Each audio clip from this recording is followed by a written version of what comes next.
startup St. Bernard was open to any business under 5 years old that agreed to locate their base of operation in St. Bernard Parish. An independent scoring committee from Goldman Sachs 10,000 Small Business program chooses the 3 finalists you will see here today. Those finalists will pitch their businesses to these honored judges. All 3 finalists are winners. As I mentioned, they will get up to $5,000 grant that can be used to fund advancements in their business. The winner will receive the remainder of the $80,000. Let me say that one more time slowly. $80,000. Our first finalist, a plant-based cereal design with sustainability in mind. Let's see the pitch of Ceres.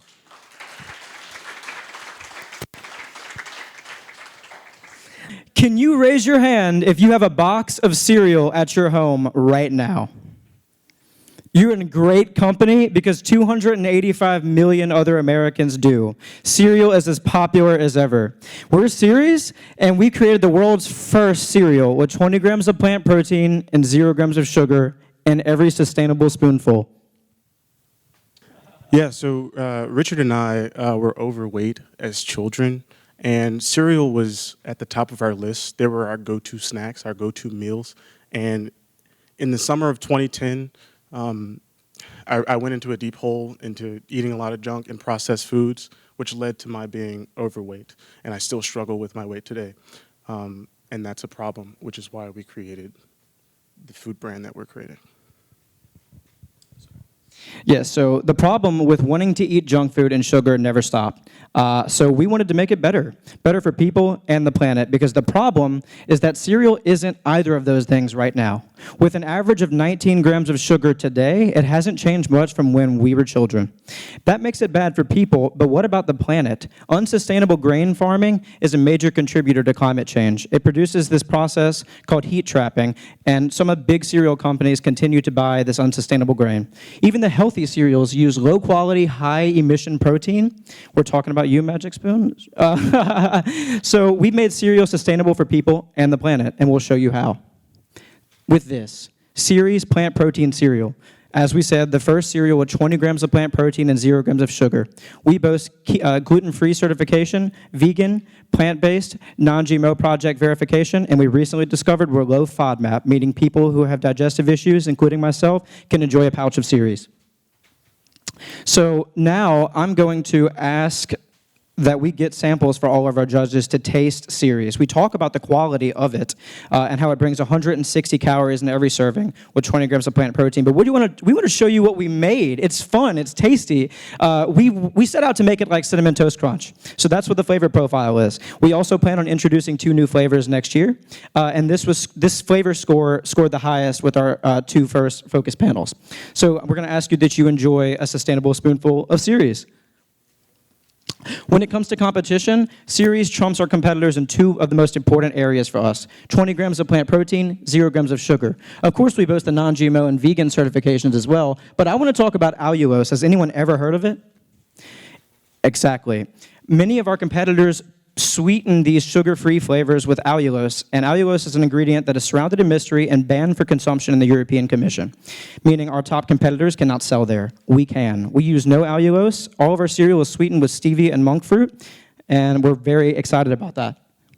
How do you buy Ceres? It's very easy to buy the healthiest cereal on the market. You can log on to enjoyceres.com and get a pouch with 7 servings for $12.99. Each serving is definitely considered a meal. You also can enjoy a cancel anytime sub and save for $47.99. You save $1, and that's our most profitable model.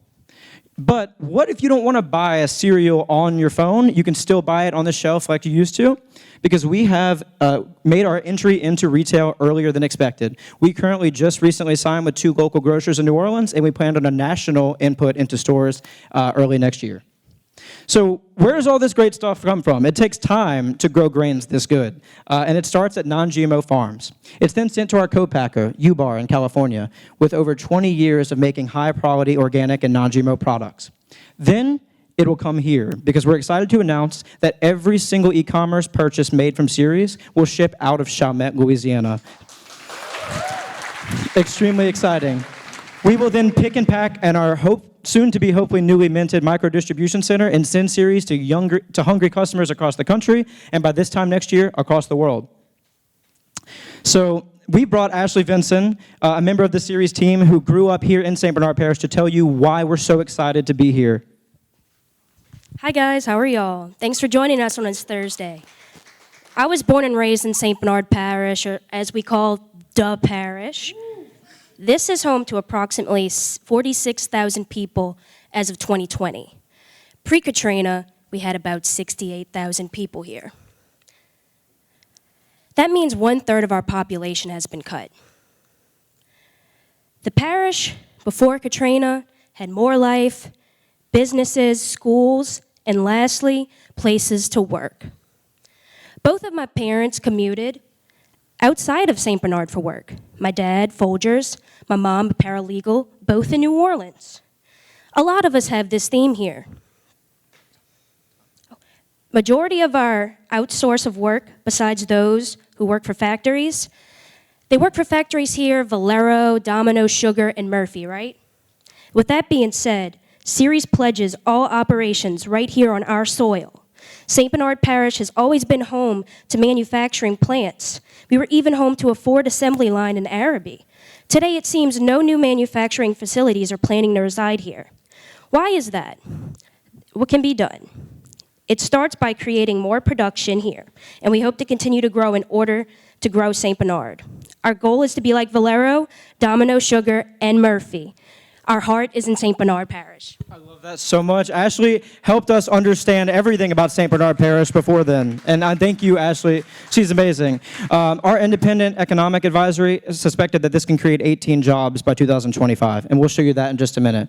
We want to talk about the 4 types of people to buy Ceres. We have very distinct customer profiles. Meet Allie, who actually is a member of our Ceres team. She's the younger profile that wants to be trendy with what she eats.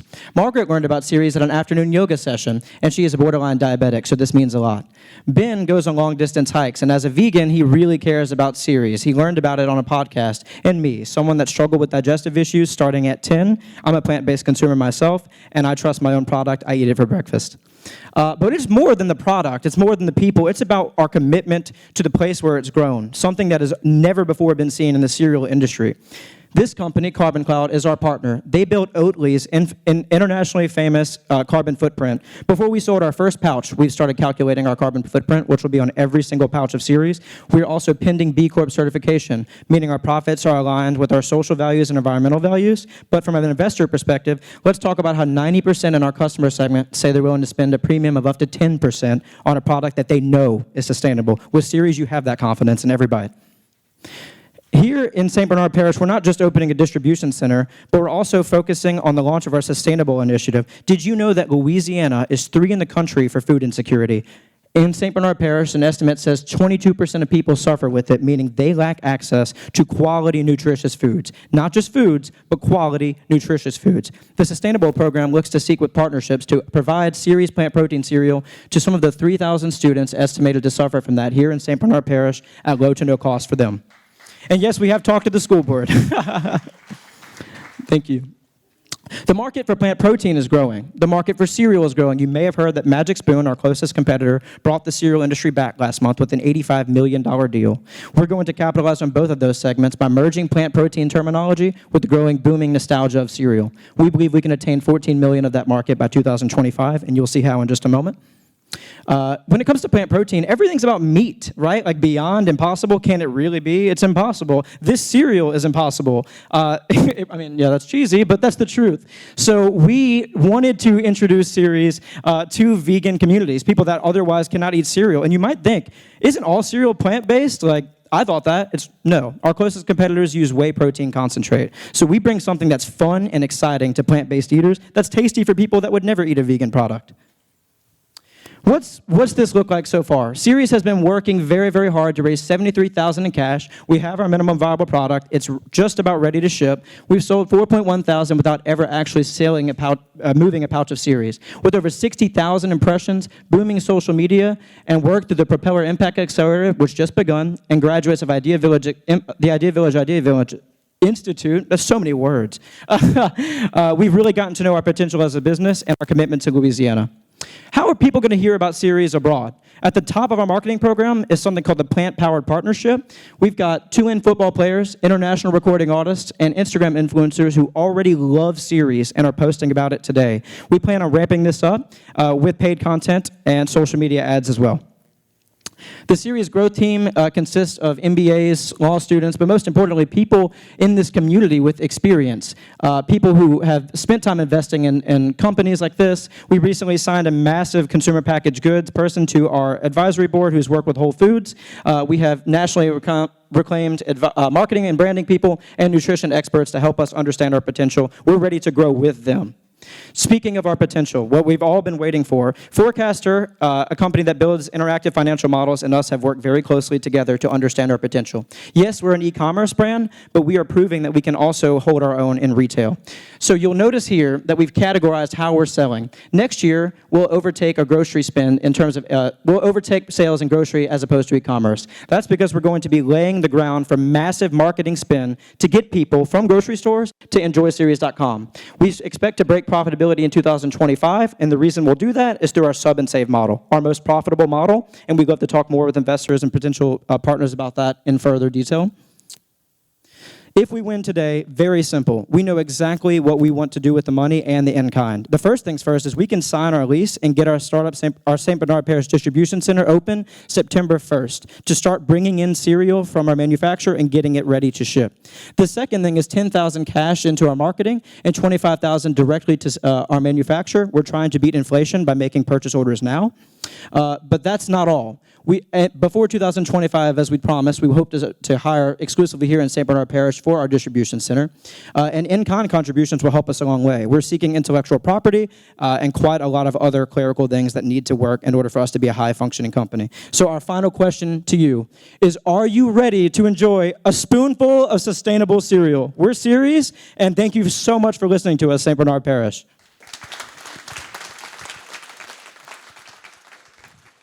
Hey, y'all. Congratulations and great presentation. I really enjoyed it. Absolutely wonderful. I haven't had a chance to taste it just yet, but will after this is all over. Sure. First question is, can you talk about your margins today, your target margins down the road, and what it's going to take to get there? Absolutely. So one of the great things about e-commerce is that you typically experience better margins on the product, but customer acquisition is high, and we are in that position.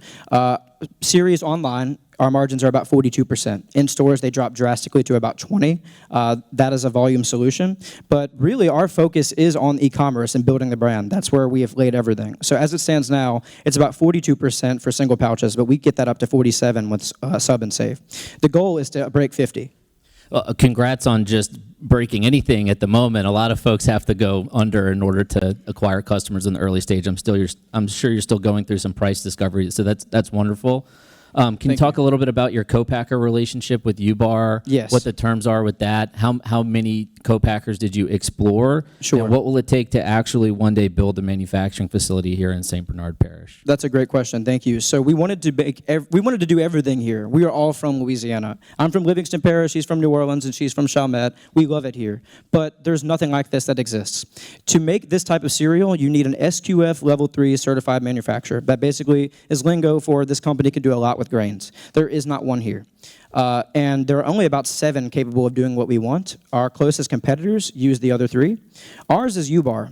They specialize in protein bars. They've made Quest bars, which is a very famous thing. And when we went to them, we told them we want to take down Magic Spoon, jokingly. But they said, we can help you with that. And they have a vested interest in doing that. We've become very close with our manufacturer. And they told us at first it would never work to put 20 grams plant protein into this, but they did it, and we work very closely with them on a daily basis. We don't have an exclusive relationship that spans beyond manufacturing. We have agreed to orders, but we can pull it at any time. We have not yet set out an actual discovery panel to see what it would take to build our own location because we're so early on. But we've dreamt of that. I mean, an SQF3 facility in Louisiana would be huge, period. Thank you very much, and congrats again. Thank you. Great presentation. Thank you. Along those same lines, your sourcing strategy, grains come from all over the world. You then ship them to somewhere in California. They finally make their way here. That seems expensive. Have you thought about how you get that cost down, and how do you Absolutely. Because, once you're in stores, all they're going to do is price pressure, right? Sure. Help me understand that. That's a great question. So we actually pay UBAR to do expert sourcing. So they've built their infrastructure for who they source from, and they started that in 2006. So we rely on them, being that we are not the experts at sourcing. One of the things we hope to do is to hire a supply chains manager in the next year. But ultimately, what we're looking at to bring our costs down is we'd like to source here in Louisiana. It's very difficult. We have 21 organic farms in Louisiana. Arkansas has 68, to put that in perspective. I'm from Livingston Parish, and strawberries are my favorite. I happen to know a lot of strawberry farmers, and our next, based on product testing and flavor profiles, our next flavor will be strawberry matcha, and we plan on using Louisiana strawberries. That will be our first concrete Louisiana produce used in our plan. All right, I got 2 last quick questions. I'll go fast. By the way, this tastes awesome. Thank you. I love to hear it. I opened up a box of Cheerios yesterday for my 8-year-old that had been sitting on the shelf for a year, and it was fresh. Tell me what's happening here. Now look. Shelf life. General Mills and Kellogg's, they know shelf life, probably because of the artificial preservatives. And to be completely honest, we can't compete with over a year. As it stands right now, our best buy is about 7 months, which we have tested. We just got onto Thrive Market, and we've spoken with grocers, and they don't seem to be upset with that. For a plant-based product that is made with natural ingredients, that is pretty good. We'd love to get it higher. The key to that actually has a lot to do with the protein content. Awesome. Great job. I love the branding. It's very sleek. Thank you. Yeah.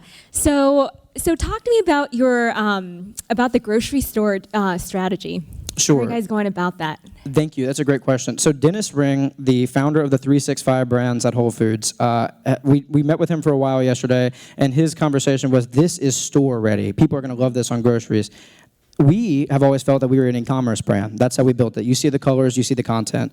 But the reality is that margins, or total dollars for CPG, they don't come until after you have a big grocery store print. But the profits for us are too small in grocery stores. And even as we continue to get better deals from our manufacturer, we will always make better money on each product via e-commerce. That's what our models show. With that being said, we know you're going to discover Ceres in a grocery store, more likely, and it's also cheaper customer acquisition. So next year, the whole focus is grocery. Of course, e-commerce is going to be scaling up, but the primary focus is grocery because we need brand recognition. You will see the dollars change in 2024 drastically. You see e-commerce pull in more projected capital, and that's because we project to be able to ramp up our marketing spend, lower our customer acquisition costs, and get people online, because that's what we want. We want it to be cheaper, and it's better for St. Bernard Parish because if it's an e-commerce order, it gets pick and packed here. We cannot pick and pack at our size for grocery retailers nationally, so we are going to be using a national 3PL partner for that. Awesome. And do you have grocery stores lined up already? Are you in conversations? Which ones? Yes. So we recently entered Zapardo's. We've been in conversations with Langenstein's Rouse's. We got into Thrive Market, which is a big one online, and we're looking at Jimbo's in San Diego as well. Okay, great. Not to mention Sprouts, but we're not quite ready for them. But we have had conversations with them, and they're very interested in Ceres. If you have a grocery store that you're trying to get into in, say, San Diego, what does that do to your costs if you're having to send the stuff back that just came to California? And how does that affect your overall growth strategy and your overall costs? That is an excellent question, and I should have been more clear. We are supposed to pre-set our pallets for what's going to national grocers. That happens before it leaves our manufacturer. That happens then. So if it's going to Jimbo's in San Diego, it will not come here. All of our e-commerce orders will come here, but if it's going to Jimbo's, it will actually go to a 3PL facility in California, where we project to do the most sales anyway. So that, we're definitely gonna be able to save on transport dollars with that. So the whole purpose here is very quickly, we use Squarespace e-commerce, which is extremely good, by the way. We're able to understand, or at least through projections, what orders are gonna be e-commerce for this upcoming month and which ones will be 3PL. So we try to make the best educated decision. You're right, that would be extremely expensive. And we get the question as, why are we here all the time? Like a million times? We're from here. Branson and I used to always talk about, like, oh, why is it like this in New Orleans? Why is it like this in Louisiana? Who are we to say that if we're not doing something like this? So we want to be here. It doesn't necessarily make it cheapest. Of course, St. Bernard Parish is very affordable compared to Orleans, and we're happy about that. But we're trying to put together a good plan. We are. Thank you. Great job. Really, really both engaging and a really nice story. Thank you. And it's very tasty. So thank you for sharing that. Thank you. And you've chosen a really hard segment, being consumer packaged goods. And the way you win in consumer packaged goods, I used to work at Procter & Gamble, is all about scale. And to achieve scale, you need cash. And the way the economics work, especially through these wholesalers, I'm sure you know better than anyone, you need to make it, and then you need to sell it, and then it's usually 8 to 12 weeks before they pay you. So what is your cash strategy in terms of sustaining this business? Because many packaged goods companies go upside down because they just don't have the cash. That's an excellent question. And to be honest, that's actually exactly why we want to be more of an e-commerce brand. The cash it's more liquid and it's more quick that way. When someone places an order at Enjoy Ceres, we get access to the cash immediately. But the thing is, UBAR, our manufacturer, actually offers us early deals. So if we bulk buy, because our cereal has such a long shelf life, if we bulk buy, we can pay a storage fee for what we project to be in grocery stores there, so we don't bring it here. And then we can also get the rest of what we project to be in e-commerce here. So we're able to make bulk orders. That's what our strategy has been so far. We usually order in increments of 4. That's what we're doing now, because the best deals are usually in increments. So we try to not run into late cash issues to where we can just quickly send them to groceries. Does that make sense? It does. You just need to keep your eyes on it, because if you go to Sprouts or you go to a major distributor, HUB, it's going to be hard. Oh, I bet, and I appreciate you sharing that. To be completely honest, I am terrified of the grocery game. I don't like it. I didn't build a retail-friendly brand. We didn't. It's just what we have to do to get visible, but it's very complex. Luckily, we're relying on people who do have experience with groceries, who do have experience with CPG, to show us how to do it. Sure. But very good questions. Who in 5 years is going to buy you? That is a great question, and we actually believe the answer is Post. So recently, Kellogg split off into 3. Kellogg's has an exclusive plant-based division now, and Kellogg's has already dominated the cereal market. The cereal market is controlled 86% by Kellogg's at first, General Mills at 2, and Post by 3rd. Shouldn't be that. Post actually was a cereal pioneer. It was a very early company, so on and so forth. Recently, Post's acquisition strategy has been protein, period. So have you heard of Premier Protein before? Premier Protein is one of the biggest protein brands on shelves. You may not know that Post bought them. Post also acquired 2 other micro-protein consumer packaged goods brands in the last 3 years. We've actually already talked to Post, which has been very interesting. That's our best guess. But we're thinking of scaling here. We're not thinking about 5 years in terms of exit. We're thinking of 5 years and like, we want cereal in every cupboard in the country. That's what we hope, but we'll see. Thank you. Ladies and gentlemen, contestants, number 1, the finalist, Ceres cereal. Thank you. Are we ready for finalist number 2? Yeah. Ladies and gentlemen, they would be the first dedicated ninja gym in Louisiana. Let's give it up for Crescent City Ninja Academy.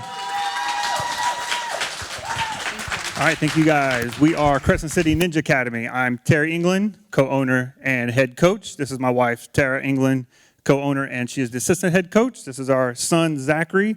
He's one of our competitive athletes, as well as he helps us with birthday party, does demonstrations, and he's an assistant level 1 coach. So you're probably thinking, what is ninja? It's not karate. It is not. It's not karate. So we get that question a lot when we mention what is ninja. We do ninja, and it is not karate. Ninja Warrior is an obstacle course racing sport. Ninja sport is a category of functional fitness focusing on acquiring skills and abilities to complete obstacles. Most commonly seen on the TV as American Ninja Warrior. Yeah, so as the popularity of the show grows, the sport become more alive as an actual sport. Leagues are forming, competitions began. Unlike the TV show, where a competitor needed to be 18 to enter, the leagues allow athletes to start competing at the young age of 6. And as the sport grew with the younger athletes, on became American Ninja Warrior Jr. This allowed the young kids from 9 to 14 to compete on TV just like the adults did on the TV show. How it all began for us. Our love for ninja started 9 years ago watching a TV show and our daughter saying, "Daddy, I think you could do that." Terry started researching and building ledges and pegboards in our shed.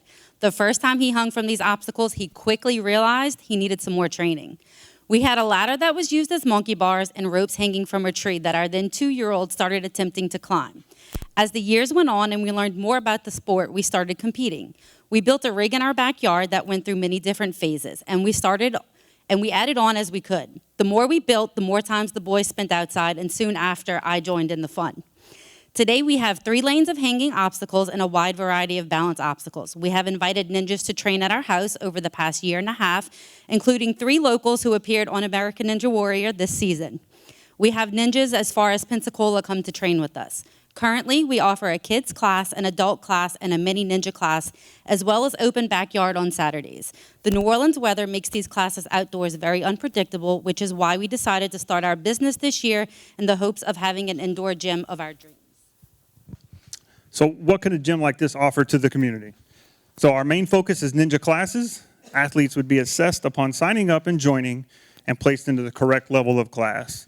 So ninja classes are available for all ages and skill levels from the ages of 5 and up. Our classes levels will be dependent on the abilities and obstacles that an athlete can complete. Our classes will be structured to fit the regular client as well as the competitive ninja. We would also offer birthday parties. We would be a birthday party venue, and as a parent, we are always looking for fun new venues for parties. This would be a place where kids can come and bring their family and friends and learn how to become a ninja warrior by overcoming obstacles. So we'll also have monthly community days, and that way we can offer a few hours on a Saturday, free of charge. You can bring in your friends, and they can see what ninja is about. And hopefully they'll fall in love with the sport that we also love. Group training would also be available. We could do company team building activities, sports teams during the off season, your baseball teams when they're not in season, they can come train and stay active. We would also offer events to scouts and church groups just as examples.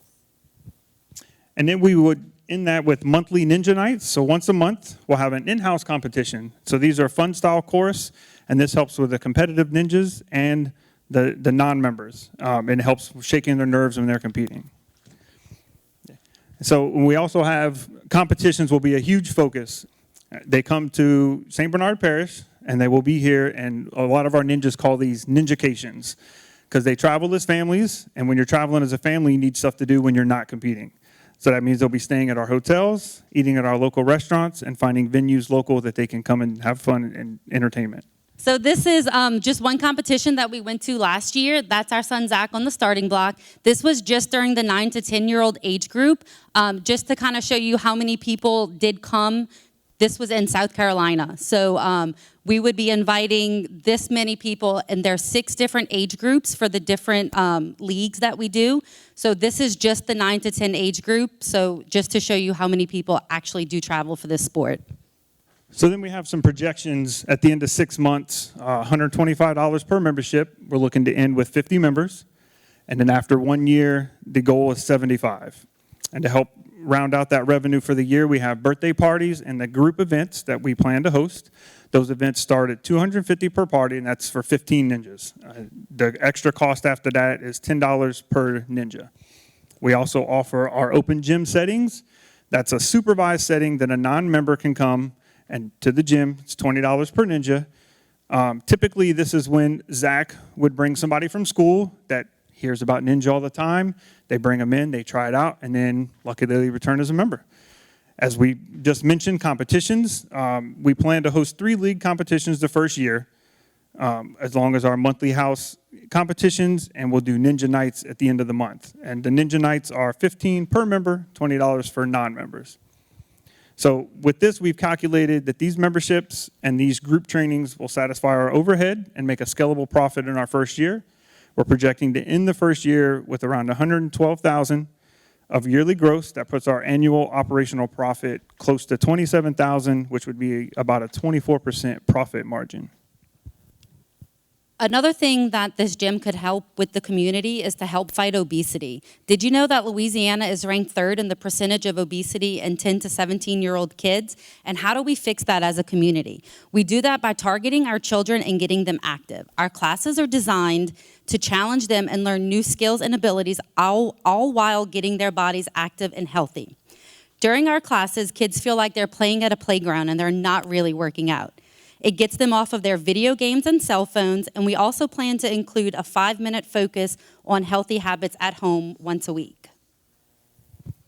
So what would winning tonight mean for our business? Winning tonight provides us the ability to obtain the proper facility to operate, and we're looking for a warehouse space between 5,500 square foot and 8,000 square feet in St. Bernard Parish. The prize money would go directly to the build out of the equipment in the rig, which puts us close to 70% of the amount needed, and that's for the rigging, the safety matting, and some obstacles. So on the left side here, that's currently what we operate with in our backyard where we train. And the image to the right is the goal that we would get into a facility to operate much safer, better obstacles so we can train a lot harder to compete better. So how do we grow and keep growing? Like we mentioned, our birthday parties and group events, they're not only direct revenue for our gym, but it's also a recruitment tool to pull more kids into class. We will ask a few of our competitive ninjas to come do a demo, and these events and parties usually bring in about 2 more ninjas with each that will inquire about class. Not to mention the social media free advertisement as the parents share pictures from the parties. We also want to build younger classes, eventually being able to offer classes to the younger brothers and sisters and teaching them basic balance and tumbling skills younger than 5. And so we will also start offering parent fitness classes. So what's better than sitting in your car or on the bench is being active while your child is in class as well. With the camps that we also do, we're going to incorporate summer camps and holiday camps. This allows your child to be active while they're away from school and keep them busy. And with the increasing growth and interest in the sport, we will be able to hire birthday party hostesses and coaches to help with the younger kids in classes and the summer camps. So with every business, there always comes potential risks. And everybody knows COVID hit hard these past 2 years, and it shut down gyms, but especially shut down ninja gyms across the nation. But with our professional backgrounds, my wife's an RN, and I work currently for an emergency response environmental company, we are fully prepared to help our members stay safe and healthy during any times. So we're going to fast forward here to October 7th, 2022. So this will be the first time that the Ninja World Cup qualifiers will be held. This is a stepping stone for Ninja to make it into the Olympics. So this event will crown its first ever Ninja USA team. Currently, right now, we have 5 of our students, including myself, that will be going to compete in this event. As this event gains momentum, this puts our gym ahead of the rest because we're trying to align our gym with the Ninja USA organization by becoming a recognized training facility, and currently that's a title that no other gym has. We want to thank you for this opportunity to present our business to you. Win or lose, just being able to share our passion for Ninja with you today makes us a winner. Congratulations, Crescent City Ninja. We'll start with the questions. We'll start with Kevin on this side. Thank you. Great job. I love the story. I love that it starts in your backyard. I mean, talk about entrepreneurship at its best. So the questions I have around 2 concepts. One is around pricing. Yes. It feels high versus competition, perhaps. Like if I'm thinking about this versus CrossFit, who do you feel you're competing against? And does everyone who come to you have to be I need to be on TV? No. So the TV thing is just for those ones reaching out and looking for that. Mm-hmm. And of course, that's how we got started. You know, we would have never started without that TV show, right? Mm-hmm. So of course, that's everyone's main goal. But as you start training for this, you realize how competitive and how much it is actually with the body. You're learning skills. So it allows you to train harder. This allows everyone that's training to be better for any sport. You're learning body mechanics, body movement. But this is, so we've researched all the other ninja gyms in the country, and this is at the competitive price that everyone else is currently charging. Sure. So you've done some benchmarking. Yeah. Yes. Right. Yeah. My second question real quickly is around insurance. This Yes. feels like it would be a highly insured organization. How does that factor into your model? Yes. So currently we're both coaches with leagues. So that helps with the current organizations that provide insurance. That knocks us down. We're in the process of becoming Ninja USA certified coaches, which is an Olympic level coaching certificate. So that will drastically drop that. But yes, the insurance is very high. It's kind of around the same market as a regular gymnastics insurance. Yeah. Thank you. This was really enlightening, and thank you so much for just sort of opening my eyes to a whole new world. But I have a question about, it's actually kind of a twofold question. One's about your market, and then the other goes to your profitability, right? And so it seems, and if I'm incorrect, correct me, that you really seem to be targeting kids.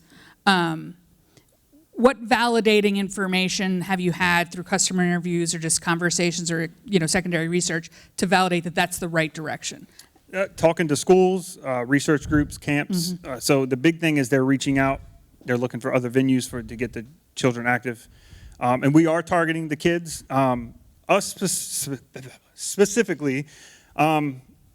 So hopefully in 2028, Ninja will be a sport in the Olympics. That's the goal right now.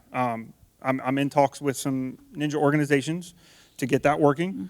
That would put kids his age in that bracket. Kids 3 and 4 years younger than him into that bracket. So that is the target model. I'm 40, so I still train this, 5 days a week. So being 40 and older doesn't matter. There's athletes in our groups that are 60 years old that still compete, and I mean they're high level athletes. But yes, we've been talking to a lot of groups, organizations, and schools about getting kids in. So what percentage would you say of the 70 that your goal is for members, what percentage of those would you say are more children memberships and then versus full-grown adults? It's probably 75, okay. if not 80, 85, to be honest. Okay. Yeah. Awesome job. I'm personally so excited about this opening. I want to go to it and try it out.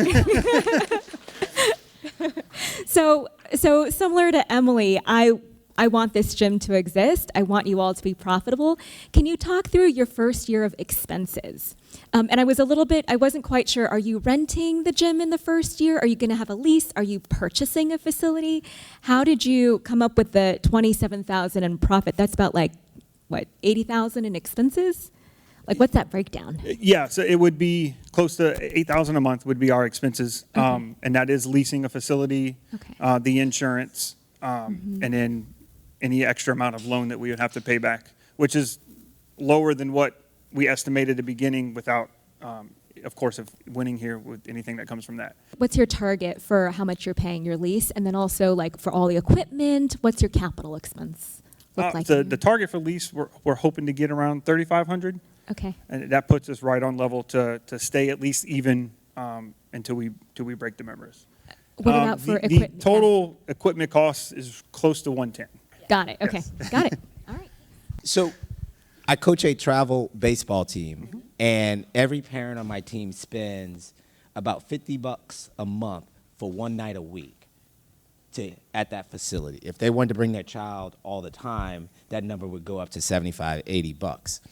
Just last night, the guy that owns it told me it doesn't matter what they make on the baseball teams. They make all their money on summer camps. How are you thinking about the design of the gym and the rig to ensure that you can host big, robust camps in the summers? So our rig is 7 foot wide per lane. These are looking at 20 and 30. 8,000 square foot facility. These would be 30 feet long. I'd have 2 lanes.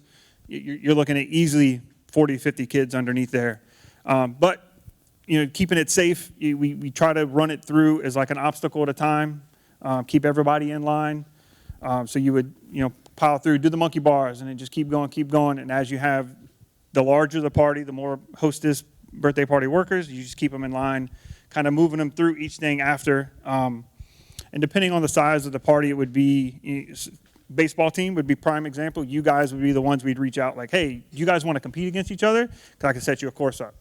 Some of the other recreationals may not want to do a timed event, so they just want to play. Terry, Tara, Zachary, great presentation. I remember watching Ninja Warrior before it was American Ninja Warrior when it was dubbed, and so I get it. I get it. It's an amazing show, an amazing community. How do some of these other gyms sustain their operations? What do the membership levels look like within the other gyms that exist currently in the U.S.? The base level's 125. There are very few that are 150, 170 per member a month. How about number of members? So Sam's gym is a perfect. He's got around 260 per that come through there. There's a couple more gyms that are actually 2 miles from him that stay around the 200 mark. Last question. How do you see this company interfacing with St. Bernard, and what are you willing to commit to today if you're to win this prize here? I'll open tomorrow if you can give me the money. Good answer. Great answer. Thank you very much. Thank you. Ladies and gentlemen, let's give it up for Crescent City Ninja. Ladies and gentlemen, last but not least, are you ready? They are seeking to roll out an augmented reality knowledge transfer system for business owners to train employees. What? I don't know what they're talking about, but they're here right now, top right corner. My name is Dan Clifton. This is Chad Barton. We're from Top Right Corner. And our product is called the AR Kits Augmented Reality Knowledge Transfer System. Now, Chad and I actually met in film school many years ago. And what we saw in the film industry over the past 10 years is massive democratization in the sense of when we started, and we're not that old, but when we started, we were shooting on film, and now people are editing and filming movies on their phones. That's right. And iPhone specific, the latest iPhone 13 has AR built into its core. It can scan your living room, recognize objects in high level of detail and fidelity, and that's the backbone of what we're doing with this next stage of technology. So what we see here is that we think over the next 10 years, augmented reality, which we'll explain in a second, is going to be everywhere, and everyone will actually be able to create those things, we think, for training and education in the same way as the film industry did for editing and shooting. So what is augmented reality? Augmented reality is essentially when you take images or information and you overlay it on top of a phone, through a headset, or a tablet. You might be familiar with augmented reality because of Snapchat or Instagram filters, but our system uses that to actually train employees and to educate people.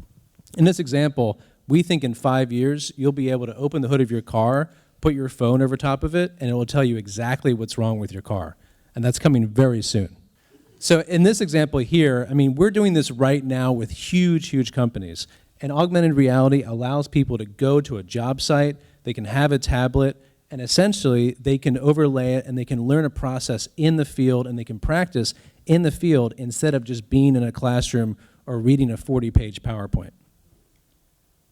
So what is AR Kits? So essentially, back in 1998, if you remember, websites were hugely valuable. Even Mark Cuban made his first $1 billion because he sold radio.com. And now anyone can make a website using Squarespace or Wix.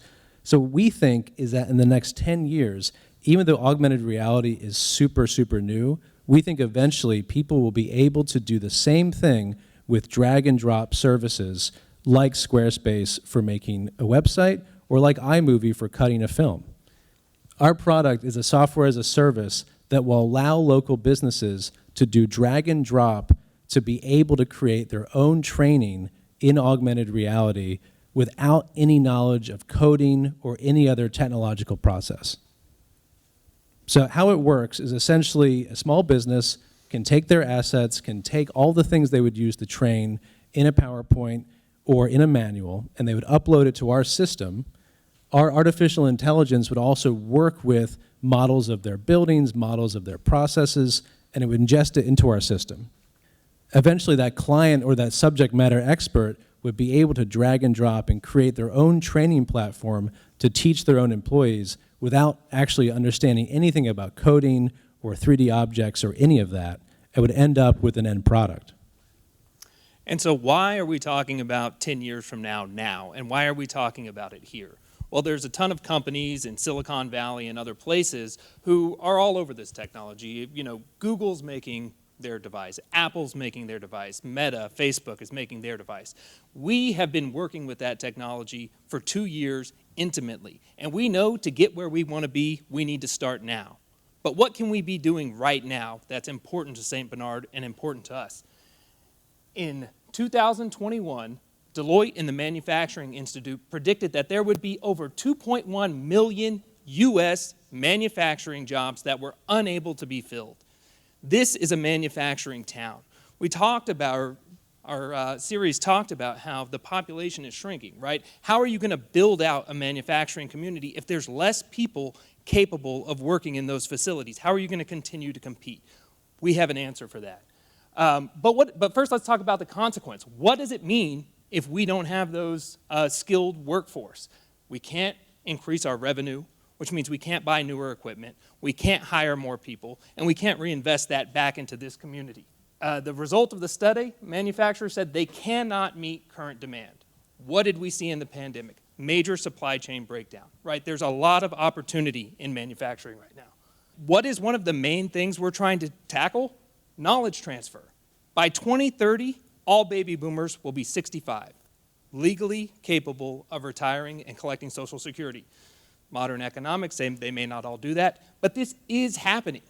Since the start of the pandemic, 11% of the baby boomer workforce has dropped out and retired. We have new generations replacing them, but they're not replacing them as manufacturing frontline workers at the rate we need to maintain U.S. capabilities, and we want to see that happen here. Paul Wellner, who's essentially leading up this study we talked to at Deloitte, he says it's deeply concerning that when the jobs are in such high demand, the numbers of vacancies are growing. And so Medtronic is a manufacturer of highly sophisticated heart valves and other medical equipment. What they said is, look, to build our products, we need highly detailed, highly accurate, highly capable workforce. However, the time it takes to train them is counterproductive.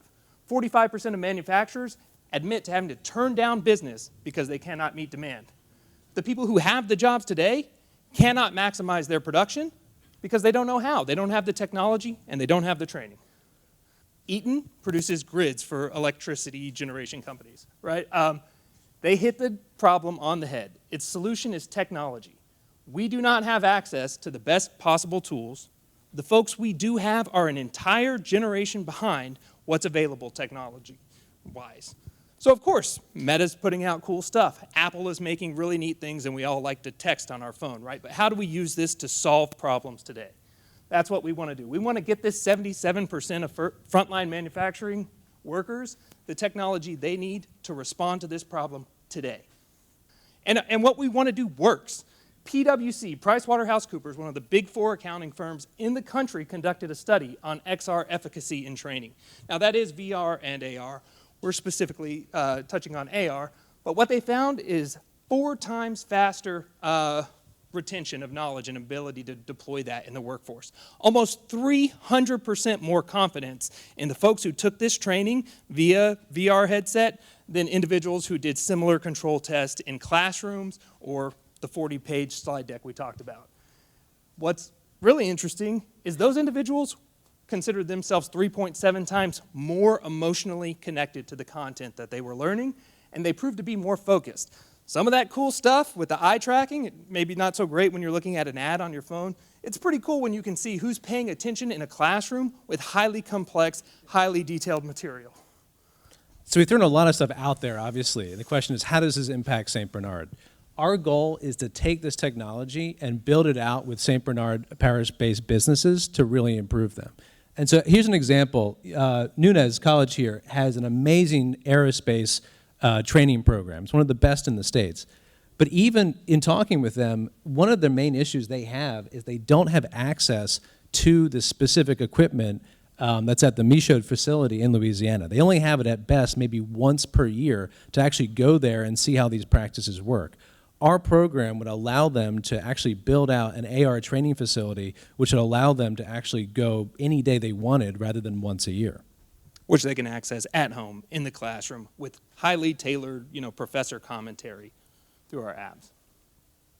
So basically, in talking with Andreas Pashos at Nunez, essentially he believed that having a program that would use augmented reality would allow the students to train every day instead of going to that facility once a year, and would turn that already great program into a world-class facility.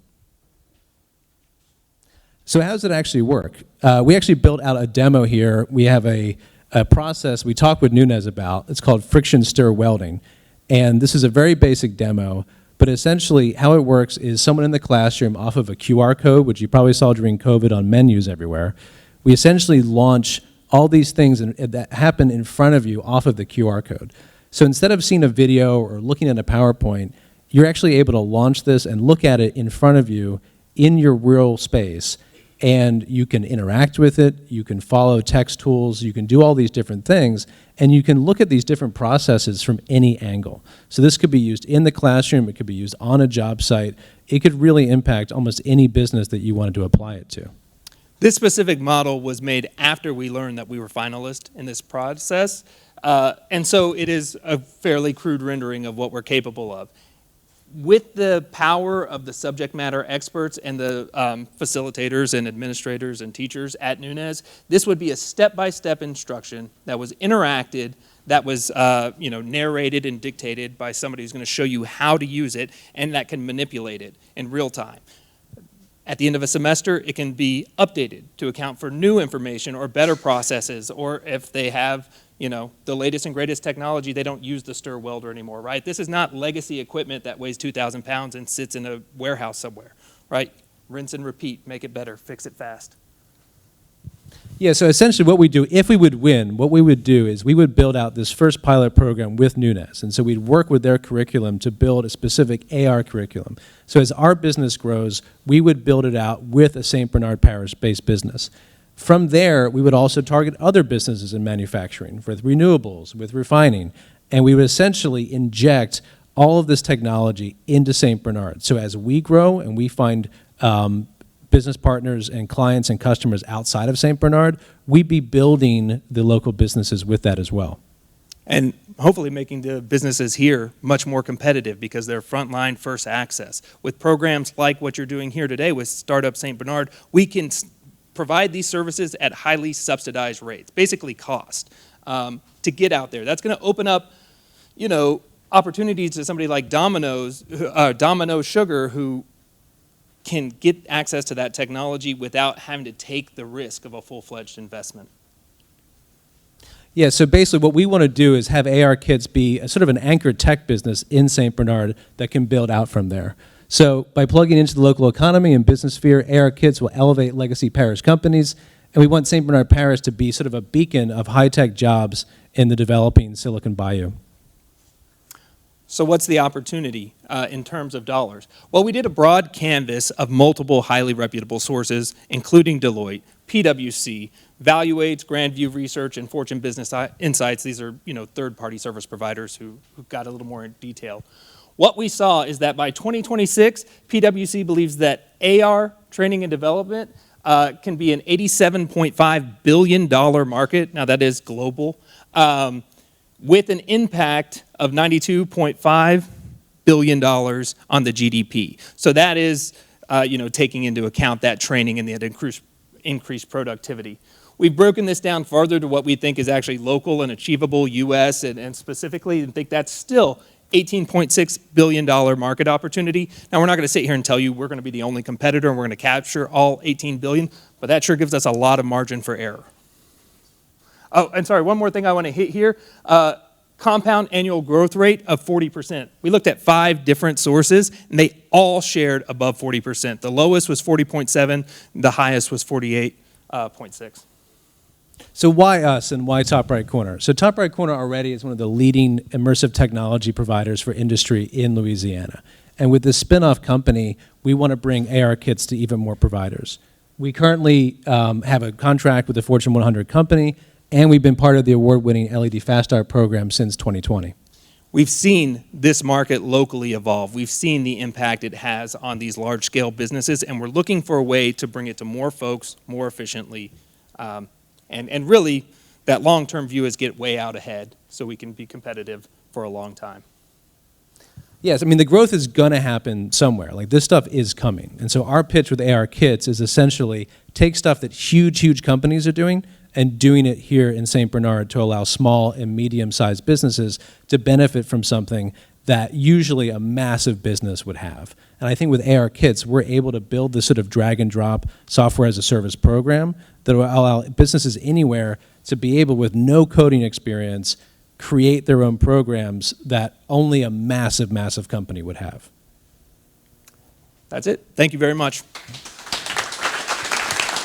Thank you. We will start with you, Chris.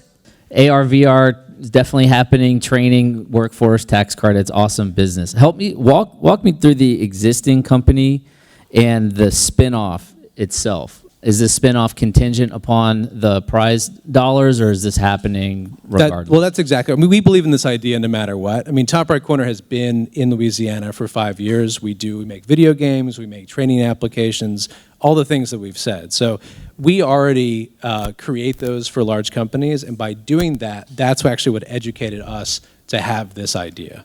But the spinoff is contingent. We like the idea anyway. We probably would do it, but it is contingent on us winning this prize. Understood.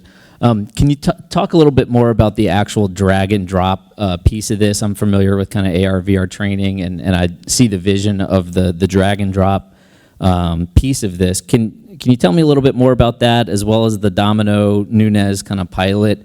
Would they actually be doing and building their own training, or are you doing kind of what you've done in the past in terms of building the actual AR training for them? Yeah, it's a really good question. So actually, with the drag and drop, it is like Squarespace, it is like iMovie, it is like those kind of video editing or website editing, but just for an XR program, which is much more complicated than those projects, but it would allow someone to do that without that knowledge. Now, in terms of with Nunez, the first year, we would be doing it with them and sort of for them, but we would use them as the pilot to educate ourselves to be able to create the alpha product. The goal after the first year is to have that alpha product in place, and then the next business in St. Bernard we would go to, they would be able to drag and drop themselves. But essentially, Nunez would be getting this free world-class tool to be able to work with us as our first subject matter expert. This is really interesting. I recently was working with a company that had these cranes, and they were struggling to find operators. I was like, just go hire some guys. And it was like, it takes 12 to 18 months to make a just ready to start working crane operator, and they can't do the big ones. How do you see your technology accelerating, like even CDL drivers, as we were talking about supply chains? How do you see your technology accelerating training programs and allowing people to get workforce up to speed much quicker? We're not replacing the test that they take to get qualified. Get that? We're beating the current method to get to pass, right? We're doing that faster and more effectively. And you talk about insurance, right? Like that is a crane operator in a downtown metropolitan area going up 18 stories. They have high insurance cost, right? And so we would love to find opportunities to leverage that and have some kind of proven success model where looking at the PwC study, we think we'll get there, show how effective our process is, and sign up with basically your how well do I drive, how much insurance do I pay type model. Mm-hmm. We're not there yet. So essentially right now in Louisiana, you can't operate that machinery until you're 18. You actually cannot get into that. I've actually talked with the Louisiana Department of Education about doing stuff like this for high school kids. So they could actually use our technology in high school before getting there. So they're actually able to start this process from a vocational perspective and from a technical school perspective before they would even get to that point. And so we think there's a lot of opportunity there. Wow, this is really interesting. I'm curious, okay, so say you do the partnership with Nunez, how much will it cost for you to build out that initial pilot with all that scan, the CAD model, so like it is drag and drop? Because I would imagine there are a lot of things that go into actually making that platform. Yeah, so the Exhibit A of the packet you have is essentially our year one budget. We'll be very upfront. At the end of year one, we think we would require a pretty substantial capital raise, which would involve giving away a piece of the company. That's how that works. To get to the end of the year one and the proof of concept, we think that's about $100,000 of direct development fees at cost, which is subsidized by Top Right Corner for this new subsidiary. And that is not a fully functioning model, but it allows us to prove what we want to do. We believe that we can generate we basically have a pipeline of work that could be dropped into the subsidiary that exceeds that amount. We think we could, through subsidized rates, still cover cost for other, beyond Nunez, other businesses in the area, hopefully somebody like Domino Sugar, that will continue to feed that pipeline of experience and we could work off of. I also want to just better understand your pricing model for the spinoff. And I think you had mentioned at one point in time freemium. And so if that was just more of like a throwaway comment, great. But if not, explain that a little bit further. And then also sort of how you would price it. So again, we're here to predict where it's going to be and try to find a way to compete with the really big boys. We'll be very frank about that, right? So there is going to be some movement in the pricing model. But our idea is that in 5 years, if you buy a John Deere tractor, which is very expensive, it is going to come with a model of that tractor that can break down and show you how to use it. What we want to do is take, local tractor repair company and give them the means to take John Deere's model, put it into our engine, and train their people their way. This is how we do it in-house, and quickly scale up in a way that, was not possible 10 years ago. We think that is not something that everybody's going to be able to pay $1,000 a month for, right? If you just want to put your model in and look at the John Deere, if you need some way to read John Deere, your Adobe Pro, we don't need to charge you. We'll get information that way, right? But if you want to, start to add instruction, maybe that's some price point a month. We'll figure out what that is. If you need us to help you make it and have a dedicated engineer, that's going to cost a little more. That's the idea. Thank you for giving us a glimpse into the future. I can barely take a selfie, so it's pretty impressive. The question I'm curious about is org structure and who's doing the work. Like, how does this get executed? And do you have proprietary staff, or are you vending it out? Yes, we have a team that's based in Louisiana that does this for top right corner right now. And what we do for whether it's at Nunez or different companies, we would basically have a single project producer that we'd hire here locally that would go with each company. And so we would sort of do it that way. Does it worry you that potentially a Google could come in and say, oh, we do this better, and we've got a staff of thousands? Yeah, I mean, Google will be making this. But I think what sets us apart in terms of top right corner in this space is that we want to sell ourselves to Google. We view that as a potential exit in terms of Amazon or Google, because we already do this. We already do this for Exxon. We already do this for large companies where we are making bespoke, specific, augmented reality for them. And so we know what those kind of companies want, and we think that we can actually get ahead and then maybe in 3 years sell it to that massive company, because it would be much easier for them just to buy us than to make it themselves. Ladies and gentlemen, finalist number 3, top right corner. Thank you, gentlemen. Thank you. All right, there's your 3 contestants, ladies and gentlemen. Right now, the hard job of deciding who will be the winner of the 8th annual Startup St. Bernard. The judges, off to your room. Yes, give them a round of applause. They have a very tough job. We actually had a great time listening to all the pitches, and look, all the teams. We want to give a big shout out to y'all. Y'all did a great job.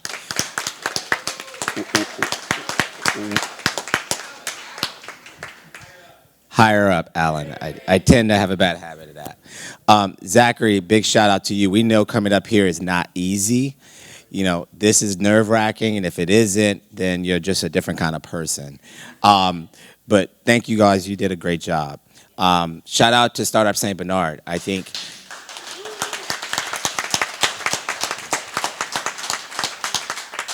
having these 3 teams very interested in being a part of the St. Bernard Parish story is huge in and of itself. All 3 of these companies have great opportunities ahead of them, and they all have great stories. Every story different, but they all revolve around St. Bernard. All of them have challenges, right? Hurdles to get over. And ultimately, we felt like there was one company that might have a clearer path to growth and a clearer path to impact on St. Bernard Parish. And it tastes great. And so, Ceres, we'd like to say you won a competition today.